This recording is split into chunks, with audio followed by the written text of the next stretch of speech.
Bismillahirrahmanirrahim. Bismillahirrahmanirrahim. Assalamualaikum warahmatullahi wabarakatuh. Innal hamdalillah nahmaduhu wa nasta'inuhu wa nastaghfiruh wa na'udzu billahi min shururi anfusina wa sayyiati a'malina. Man yahdihillahu fala mudilla lahu ومن يضلل فلا هادي له واشهد ان لا اله الا الله وحده لا شريك له واشهد ان محمدا عبده ورسوله لا نبي بعده. اللهم صل وسلم على نبينا محمد وعلى اله وصحبه اجمعين. اما بعد.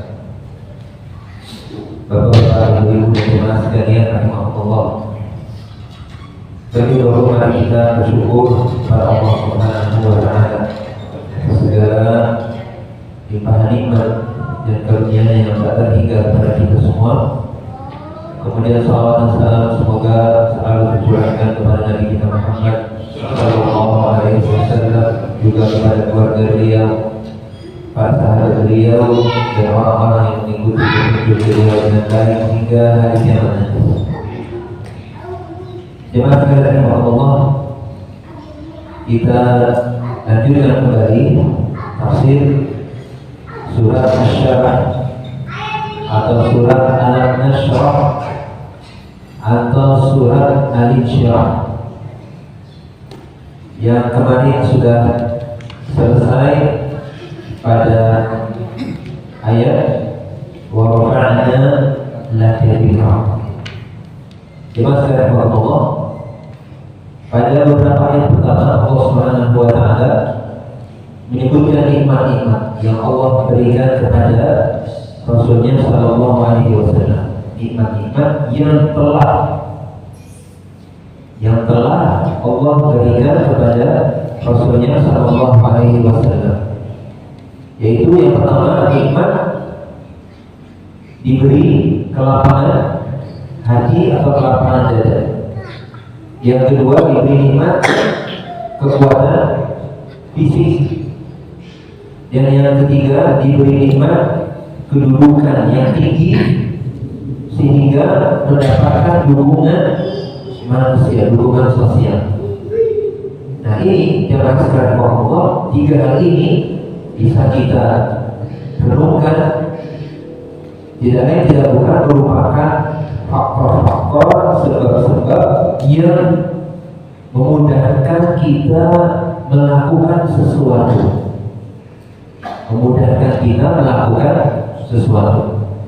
Jadi kalau misalnya orang badannya sehat, tapi juga dukungan orang, dukungan sosial cukup banyak, tapi kalau hatinya merasa sempit, maka susah dia mengerjakan sesuatu.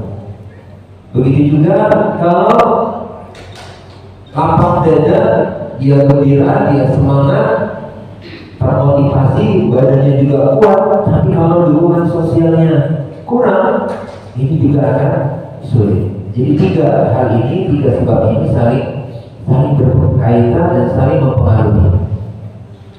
Dan tentunya jemaah sekalian Allah, kalau seseorang mendapatkan ketiga hal ini, tentunya hendaklah ia menggunakannya untuk mendapatkan keridhaan Allah Subhanahu wa Ta'ala. Karena misalnya dia bersemangat melakukan sesuatu. Nah, semangat melakukan sesuatu ini perlu dilihat dulu apa yang dia lakukan. Kalau kebaikan, maka tentunya semangatnya melakukan kebaikan, semangatnya melakukan amal soleh itu akan berpengaruh pada fisiknya dan juga berpengaruh pada kedudukan dirinya di hadapan Allah, juga di hadapan manusia. Kalau berpengaruh pada kekuatan fisik, jemaah sekalian Allah, kita pernah, mungkin ya Bapak Ibu pernah dengar cerita ada salah seorang sahabat kali saya lupa. Jadi ketika beliau melakukan safar di tengah perjalanan, ternyata kaki beliau itu terkena penyakit yang semacam apa ya? Jadi menggerogoti sel-sel dagingnya sehingga harus diamputasi, harus dipotong kakinya itu.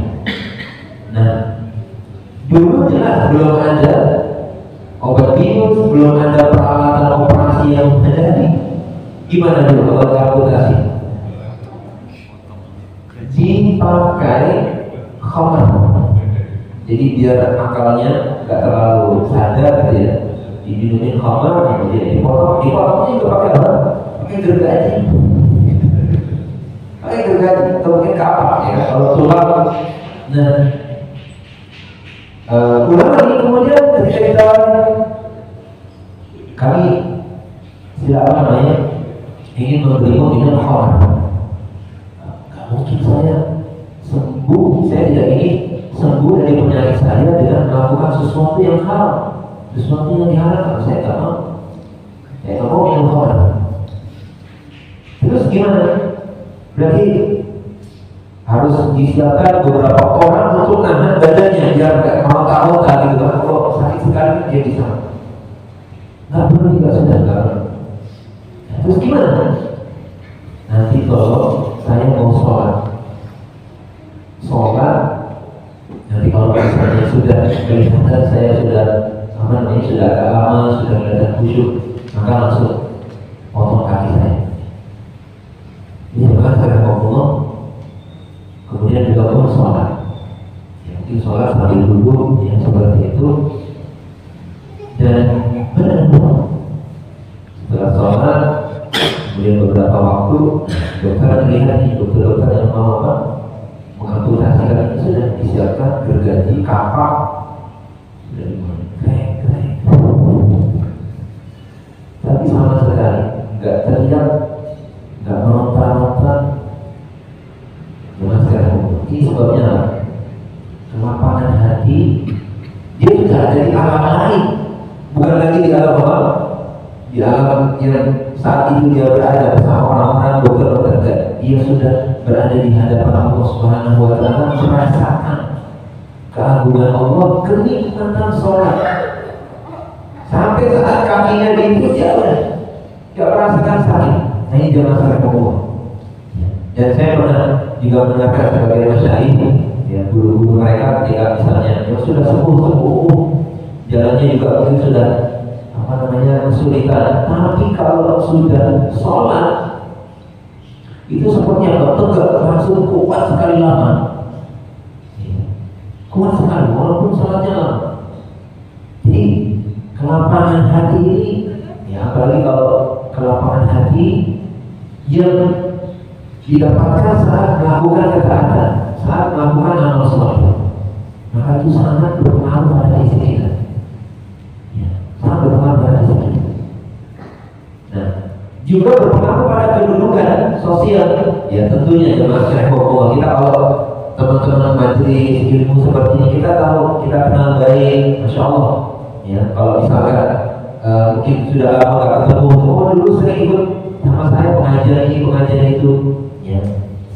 Jadi kita memiliki pandangan yang positif tentang orang-orang yang soleh, banyak melakukan ketaatan. Ini jangan salah. Berbeda dengan orang yang ini sebaliknya. Ya, sebaliknya, ketika dia misalnya justru disesatkan oleh syaitan, ya, sehingga kegemaran yang semangatnya justru melakukan keburukan. Maka itu juga berpengaruh pada fisiknya. Kita lihat bagaimana orang-orang yang katakan misalnya contohnya yang gemar mengkonsumsi narkotika misalnya, dia merasakan kondisi di mana mungkin ada kenikmatan yang dia rasakan, ya, sehingga dia ingin pakai lagi, dosisnya ditambah lagi. Tapi karena memang sudah disesatkan oleh syaitan, maka ya justru itu malah mempengaruhi kondisi tubuhnya, semakin rusak. Ya. Malah di subhanallah yang lagi viral ya beberapa waktu lalu di negara bagian Amerika, saya lupa ya, itu ada satu kampung subhanallah itu kayak kampung zombie ya. Jadi dikenalnya itu kampung zombie. Kenapa? Karena hampir ya sebagian besar penduduknya itu mengkonsumsi narkotika yang jenisnya sebenarnya itu obat bius untuk hewan. Obat bius untuk hewan, tapi dicampur, saya lupa nama ini ya. Itu dipakai. Ya semua. Jadi efeknya dia kayak linglung gitu, kan bengong gitu. Jadi subhanallah. Satu kali berjejer subhanallah. Ya. Rusak kan? Itu udah kakinya sampai bolong-bolong masya. Subhanallah. Jadi merusak. Ya. Dan jelas ya kedudukannya kalau orang sudah seperti itu dianggap buruk, dianggap sampah masyarakat. Tidak akan apa? Ya dianggap ya hanya pengganggu ya, seperti itu. Maka jangan saya ngomong. Jadi maksud saya tidak ini saling berkaitan. Ketika kita bersama melakukan kebaikan itu akan berpengaruh pada kesehatan fisik kita, juga berpengaruh pada kedudukan kita di hadapan Allah maupun di hadapan manusia. Maka hendaknya kita meminta agar senantiasa diberi lapangan dada, lapangan hati untuk senantiasa melakukan ketaatan. Nah, nikmat-nikmat yang telah Allah berikan ini ibarat apa nikmat? Dorongan dari dalam. Baik, kita pernah bahas. Kalau Allah menyebutkan nikmat-nikmat yang sudah Dia berikan, ya, itu artinya Allah ingin mendorong seorang hamba di sini, mendorong Rasulnya Shallallahu Alaihi Wasallam untuk melakukan ketaatan. Kemudian ayat berikutnya apa? Wa rafa'na laka dzikra fa inna ma'al usri yusra. Sesungguhnya bersama kesulitan itu ada kemudahan. Inna ma'al usri yusra. Sesungguhnya bersama kesulitan itu ada kemudahan. Ini sampai 2 kali diulang oleh Allah Subhanahu wa Ta'ala. Sebagai ulama mengatakan bahwa pengulangan ini maksudnya menegaskan, untuk penegasan. Jadi kalau misalnya kita bilang menyampaikan suatu informasi karena kita ulang, ya kan ya Bapak ya. Misalnya kita mau melarang anak kita, misalnya pulang terlalu malam, misalnya maghrib belum pulang. Kita apa? Nih, jangan terlambat pulang. Jangan terlambat pulang. 2 kali kita ulang itu maksudnya apa? Untuk menegaskan. Nah, ayat ini juga begitu diulang oleh Allah itu untuk menegaskan. Kenapa ditegaskan? Jangan. Kenapa kita kalau misalnya ngomong itu kadang-kadang perlu diulang, ditegaskan? Kenapa? Pertama salah satunya tuh biar mantap, biar yakin, betul. Nah, ini berkaitan dengan apa? Sesungguhnya bersama kesulitan itu ada kemudahan. Ini berkaitan dengan masa depan. Kalau yang sebelumnya, ayat sebelumnya, al-nasrul sadra wa wada'na laka dzikra alladhi anzalna wa rafa'na laka dzikra. Itu berkaitan dengan masa lalu didorong, maka kemudian Allah menjanjikan kemudahan kepada Rasulullah Sallallahu Alaihi Wasallam bahwa kalau engkau mendapati kesulitan, maka aku akan memberikan kemudahan. Dan itu apa? Menjadi sesuatu yang membangkitkan optimisme. Ini sampai 2 kali ditegaskan oleh Allah. Ini artinya ya Allah benar-benar akan memberikan kemudahan itu ya, ketika seorang hamba mendapatkan kesulitan. Nah, di sini ada mana? Sesungguhnya bersama kesulitan itu ada kemudahan. Kata-kata bersama, kata-kata itu artinya bersama.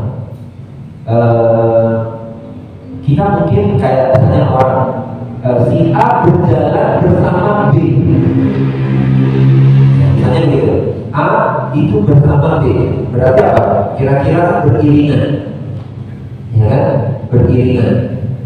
Nah, makna pertama ini beriringan bisa kita pahami bahwa ketika seseorang mendapatkan kesulitan, maka di saat yang sama, sesungguhnya dia masih memiliki kemudahan, kelapangan.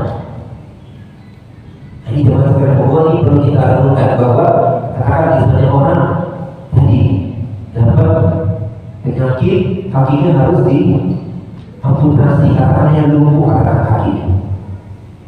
Maka biasanya kayak gimana?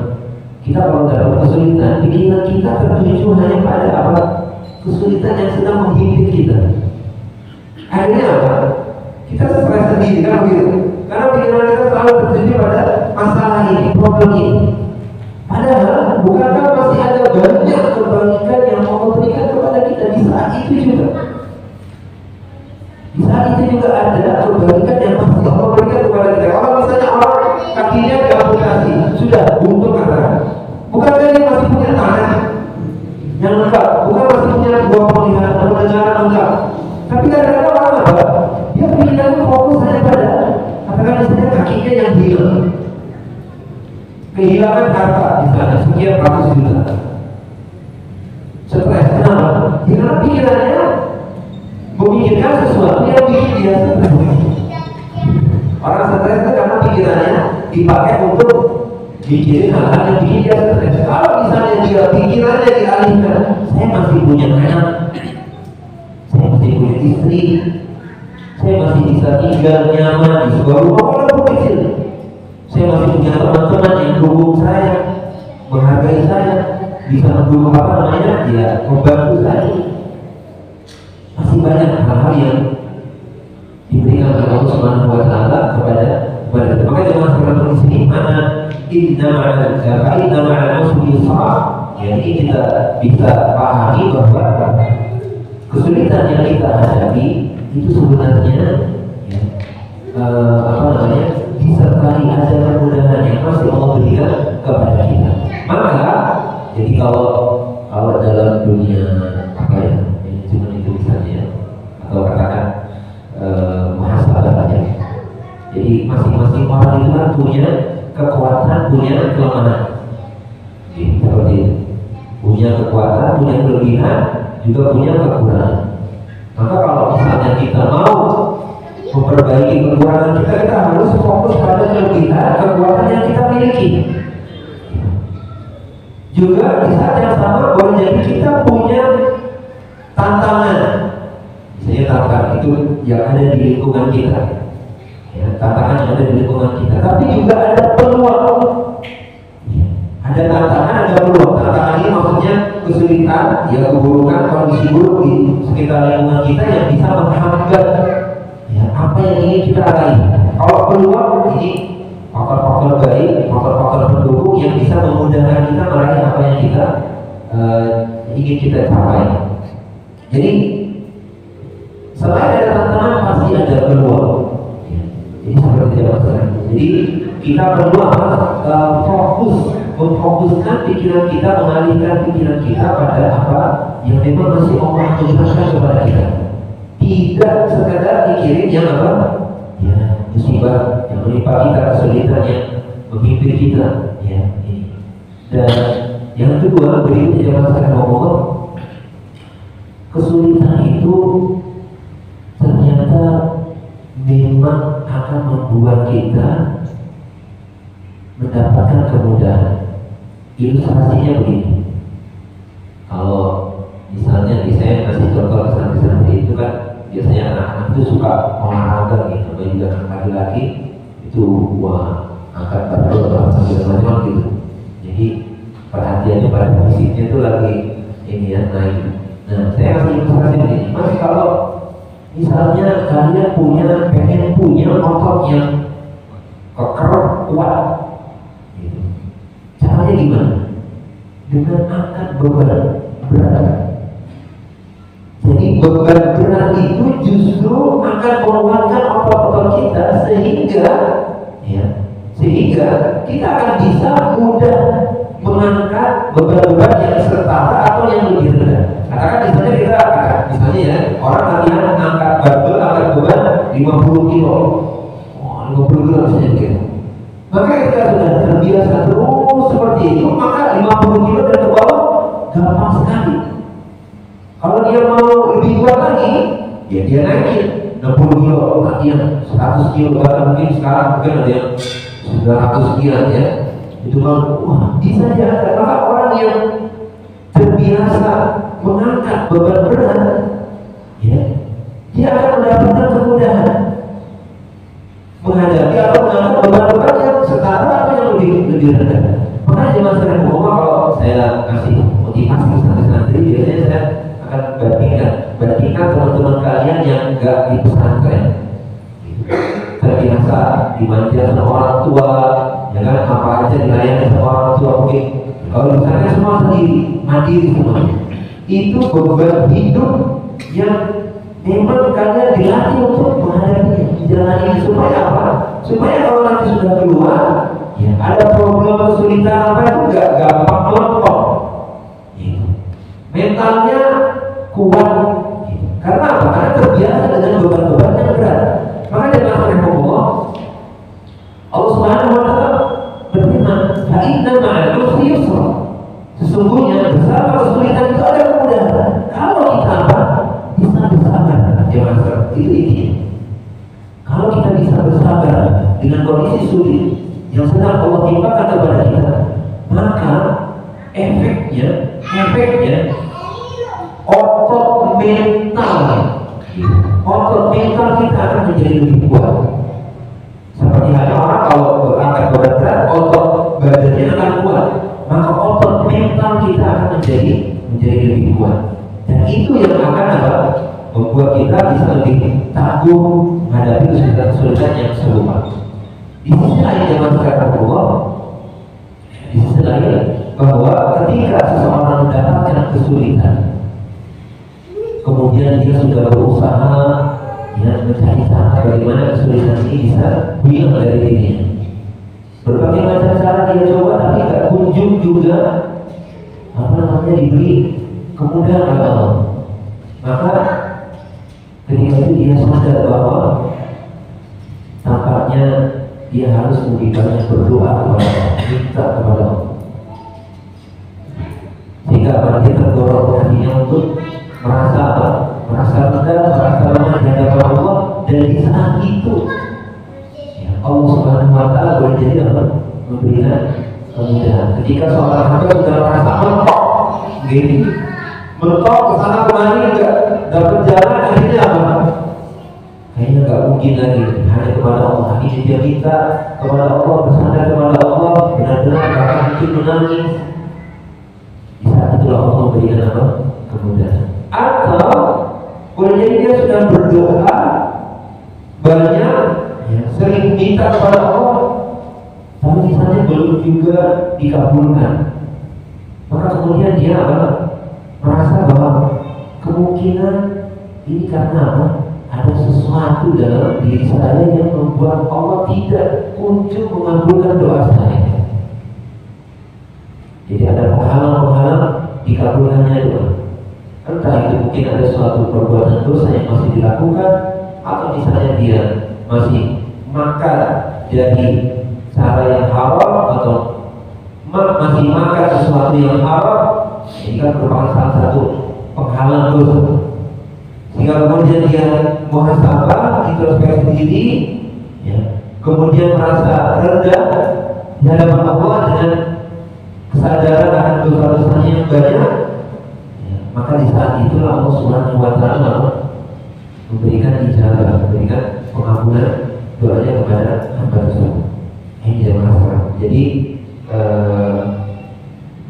maksudnya di sini kan, pertama sabar, kemudian kita diarahkan untuk bersandar kepada Allah Subhanahu wa Ta'ala.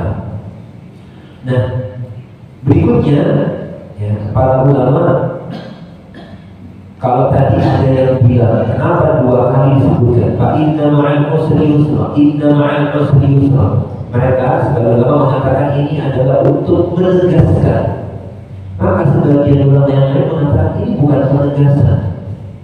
Fa inna ma'al usri yusra itu maknanya berbeda dengan inna ma'al usri yusra. Jadi kan kalau al-yusra ya, al-usr itu kan artinya kesulitan, kesusahan. Itu ada alif lamnya.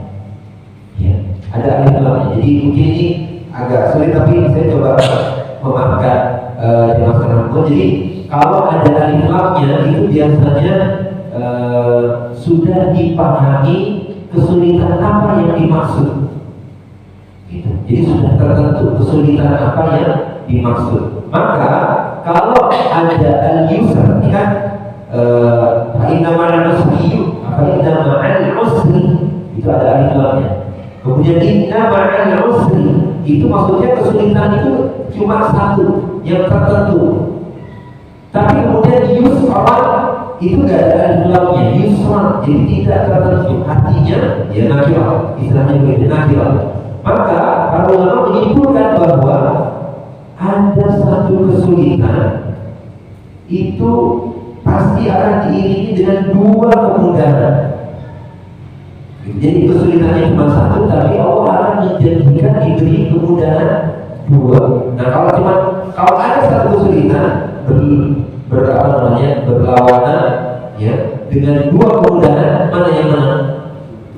Dua kemudahan.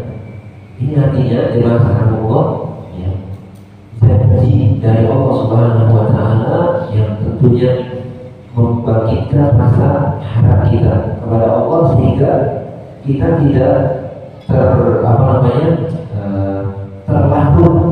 ya, dengan kesulitan yang sedang kita hadapi. Kita akan terus bisa produktif, bisa bergerak, bisa bersemangat menjalani hidup karena apa? Karena janji Allah bahwasanya bersama kesulitan pasti ada kemudahan. Nah, ini merupakan apa ya? Mindset ya bahasanya orang sekarang ya. Pola pikir, pola pandang yang memang harus jadi keyakinan kita. Ya, apalagi kita seorang mukmin beriman kepada Allah Subhanahu wa taala. Rasulullah sallallahu alaihi wasallam pernah bersabda, "Ajaban li amril mukmin." Ya. Sungguh perkara urusan orang mukmin itu sangat mengagumkan, sangat menakjubkan. Ya. Semuanya baik. Kita amruhu kulluhu khair. Ya. Keadaan itu gak ada yang jelek, gak ada yang buruk. Dalam keadaan apapun dia pasti baik. Bagaimana?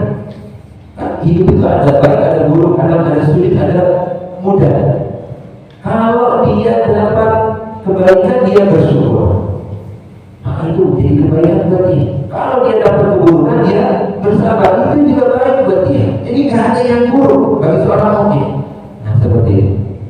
Jadi ini pola pandang, ya, pola keyakinan yang perlu kita miliki dalam kehidupan sehari-hari kita. Tapi jemaah sekalian Allah, pola pikir ini ya, itu harus juga disertai dengan pola sikap. Sikapnya bagaimana? Nah, dijelaskan dalam ayat setelahnya. Ya, inna ma'al usri yusra, inna ma'al usri yusra, fa idza faragta fansab wa ila rabbika farghab. Fa idza faragta fansab, maka apabila kamu sudah selesai melakukan sesuatu, artinya ada waktu kosong, ya, ada waktu kosong, selesai melakukan suatu kesibukan, ada waktu kosong, fansab, maka berletih-letihan, berlelah-lelah. Jadi kata nasab itu artinya lelah. Ya, artinya apa? Di sini ada dua kenikmatan yang harus kita kelola dengan baik. Pertama apa? Waktu luang. Faidah faragta, maka apabila kau selesai, ada waktu luang, waktu longgar. Fansab, maka apa? Bekerja keraslah. Ya. Bekerja keraslah, bersungguh-sungguhlah sehingga kita sampai capek. Nah kalau capek, nggak capek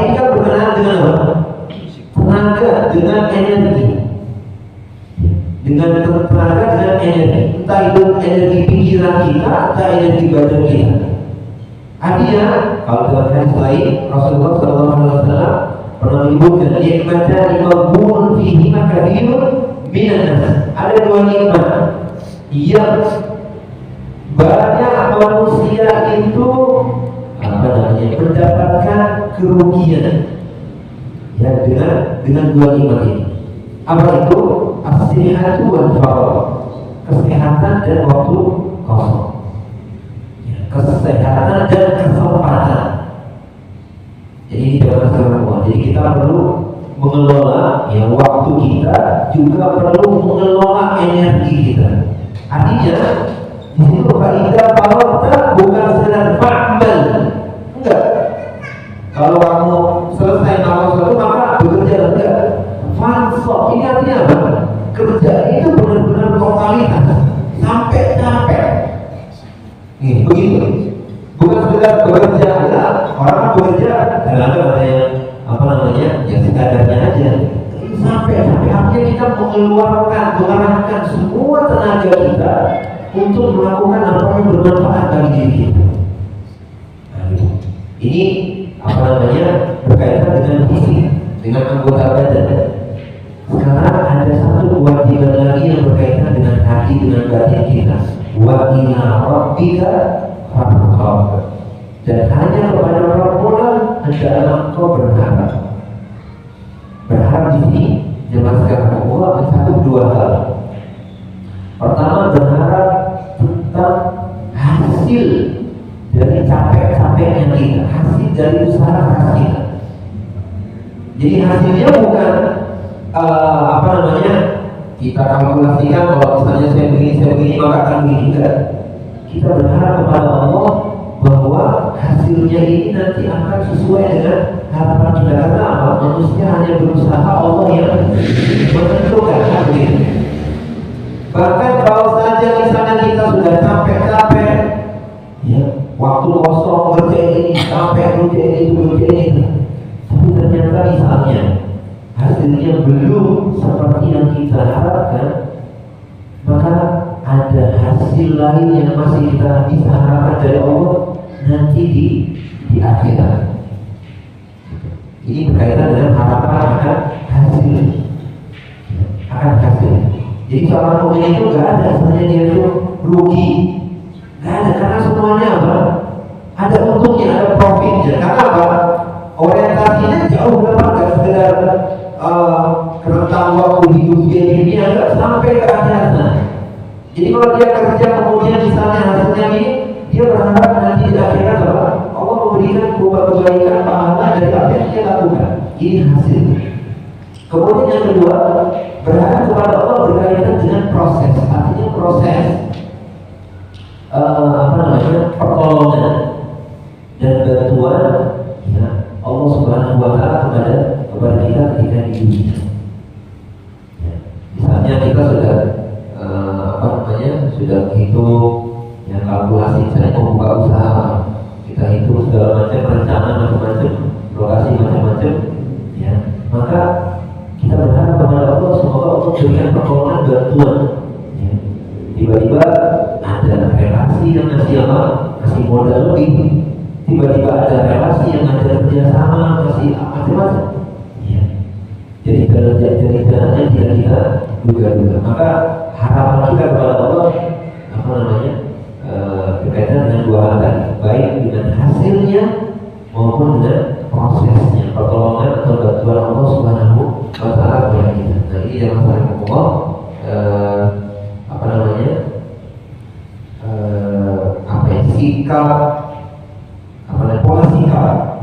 pola sikap yang harus kita miliki, dan itu merupakan bentuk kesyukuran kita kepada Allah Subhanahu wa taala. Artinya khususnya untuk Rasulullah SAW, setelah Allah sebutkan tiga nikmat tadi, kemudian digantikan dengan kemudahan, maka kalau sudah seperti itu, bagaimana bersyukurnya kepada Allah tadi? Dengan apa? Dengan menggunakan waktu kosong sebaik mungkin, juga dengan menggunakan energi kesehatan yang Allah berikan kepadanya seoptimal mungkin, semaksimal mungkin, disertai dengan harapan penuh kepada Allah Subhanahu wa taala akan hasil hasil dan proses yang beliau sedang lakukan. Nah ini yang tentunya walaupun khusus ini untuk Nabi Shallallahu Alaihi Wasallam, tapi juga berlaku untuk umatnya, berlaku juga untuk kita kaum muslimin sebagai pengikut beliau. Maka di sini terakhir saya tutup bahwa semakin seseorang mengikuti ya, petunjuk Rasulullah SAW, sunnah-sunnah Rasulullah SAW, maka dia juga akan mendapatkan bagian dari apa yang Allah janjikan, bagian dari apa yang Allah berikan kepada Rasulnya Sallallahu Alaihi Wasallam. Seperti misalnya, warafa'na laka dzikrak, dan kami tinggikan kedudukanmu. Ya. Para ulama mufassir mengatakan, coba lihat kalau ada ahlus sunnah ya, yang meninggal dunia, ya, maka mereka akan apa? Meninggalkan apa?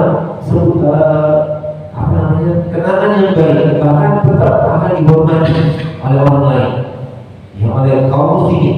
Tapi kalau misalnya ada ahlul bid'ah, maka mereka akan apa? Sirna, namanya tidak akan lagi disebut, ya, tidak akan lagi dikenal seperti itu.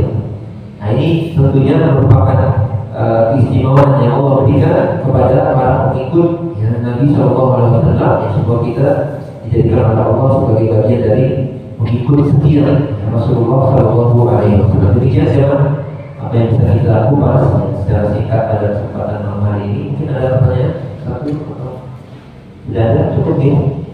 Oke, sama cukup ada. Ya. Terima kasih. Kalau untuk nikmat dukungan sosial itu bagaimana kalau ini ceritanya tentang sanksi sosial. Sanksi sosial. Jadi ketika ada seorang bapak itu kondisinya kurang bagus, maksudnya dia mantan preman atau preman gitu. Kemudian anaknya itu juga betul-betul disanksi sama lingkungannya. Jadi dia jadi nggak bisa sekolah, atau mungkin bantuan dari pemerintah itu nggak dapat karena mungkin sanksinya itu sampai ke aparat yang terkait gitu. Itu gimana sih? Apakah itu maksudnya apakah ketika anak seorang preman itu juga terus dijadikan bahan untuk jadi boikot dari masyarakat? Terima kasih. Ini ada pertama, kalau misalkan pihak yang menjatuhkan sanksi ini tentunya perlu melihat apakah memang anak ini memiliki perilaku yang sama dengan orang tuanya atau tidak. Karena kan namanya dosa itu dan seorang itu tidak menanggung dosa orang lain. Kalau ternyata misalnya bapaknya begitu, tapi anaknya ternyata tidak, maka itu tidak adil kalau anak yang baik ini diperlakukan ya, buruk sebagaimana bapaknya yang mungkin punya kebiasaan buruk seperti itu. Tapi secara umum memang kadang-kala dosa itu memiliki membawa kesialan. Jadi teman-teman, kalau kita mendengarkan kesial, maka sesungguhnya yang membuat kita sial itu adalah dosa kita sendiri. Sebagaimana kebaikan, amal soleh itu membuat seorang beruntung. Contohnya begini, bukankah ada kisah Nabi Khidir, ya kan, yang dia memperbaiki di rumah yang sudah mau roboh itu. Kenapa dia perbaiki? Karena ini milik anak yatim, ya, dan ayahnya soleh. Ayahnya soleh. Artinya kesolehan orang tua itu akan membawa keuntungan buat anak-anak. Berarti kebalikannya, ya, kedurhakaan orang tua kepada Allah, ya, itu akan berakibat buruk kepada keturunannya. Maka dengan cara Allah, jadi kan tadi kalau memang pihak yang memberikan sanksi itu perlu melihat kondisinya bagaimana. Kalau misalnya anaknya sama dan biasanya kan buah tidak jauh dari pohonnya kan begitu ya, makanya kita bisa memahami. Tapi kalau ternyata anaknya baik, maka tentu sanksi seperti itu tidak adil buat si anak ini. Ya, demikian saya kira seperti itu. kita cukupkan sementara ini. Barakallahu fikum wa jazakumullahu khairan. Semoga Allah senantiasa berikan kita ilmu yang bermanfaat dan hidayah untuk mengamalkan ilmu yang kita miliki. Subhanallah wa bihamdihi, asyhadu an la ilaha illa anta, astaghfiruka wa atubu ilaik. Wassalamualaikum warahmatullahi wabarakatuh. Waalaikumsalam warahmatullahi